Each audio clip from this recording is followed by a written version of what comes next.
মাঝে মাঝে আল্লাহ আমাদেরকে দুঃখ কষ্ট দিয়ে পরীক্ষা করতে চান, এগুলো আমাদের জন্য খারাপ নয়।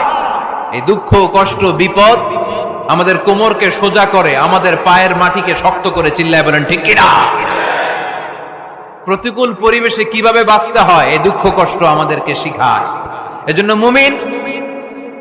মুমিন বান্দার বৈশিষ্ট্য হচ্ছে দুঃখ কষ্ট বেদনা জ্বালা এগুলোতে সে আপসেট হয় না, সে হাল ছেড়ে দেয় না, সে ভরসা রাখে একজনের উপর, চিল্লায় বলতে হবে তিনি কে। মাঝে মাঝে আল্লাহ আমাদেরকে দুঃখ কষ্ট দিয়ে পরীক্ষা করতে চান, এগুলো আমাদের জন্য খারাপ নয়। এই দুঃখ কষ্ট বিপদ আমাদের কোমরকে সোজা করে, আমাদের পায়ের মাটিকে শক্ত করে, চিল্লায় বলেন ঠিক কিনা। প্রতিকূল পরিবেশে কিভাবে বাঁচতে হয় এই দুঃখ কষ্ট আমাদেরকে শিখায়। এজন্য মুমিন বান্দার বৈশিষ্ট্য হচ্ছে দুঃখ কষ্ট বেদনা জ্বালা এগুলোতে সে আপসেট হয় না, সে হাল ছেড়ে দেয় না, সে ভরসা রাখে একজনের উপর, চিল্লায় বলতে হবে তিনি কে।